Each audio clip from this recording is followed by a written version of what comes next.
நீங்க பரப்புரைக்கு போற இடத்துல தாவேக்காவினர் வரவேற்பு கொடுக்கறாங்க, அதை பத்தி உங்களுக்கு விருப்பப்பட்டு வந்து கொடுக்குறாங்க.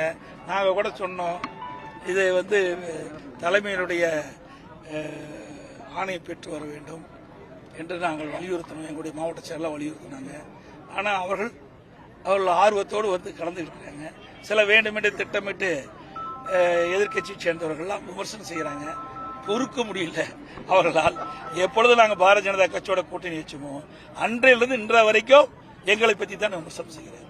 நாங்கள் யாரோட கூட்டணி வைத்தால் இவருக்கு என்ன கஷ்டமா இருக்குது. இவர்கள் திராவிட முன்னேற்ற கழக தலைமையிலே அமைக்கப்பட்டிருக்காங்க. திமுக, காங்கிரஸ், அதோட விடுதலை சிறுத்தை கட்சி, கம்யூனிஸ்ட் கட்சி, இப்படி பல கட்சிகள் அங்கே கூட்டணி வச்சிருக்குது. அந்த கட்சி தலைவர்களும் எங்களை பற்றி பேசுவதற்கு என்ன தகுதி இருக்குது? அனைத்து இந்திய அண்ணா திராவிட முன்னேற்ற கழகம் எங்களோட கூட்டணி சேர்க்கின்ற விரும்புகின்ற கட்சியோட நாங்க கூட்டணி வைக்கிறோம். அதுல ஒரு விமர்சனம் அவங்களுக்கு பொறுக்க முடியல. ஏன்னா நாங்க கூட்டணி இல்லைன்னா அவங்களுக்கு எளிதா வரும் நினைக்கிறாங்க. அது ஒருபோதும் நடக்காது.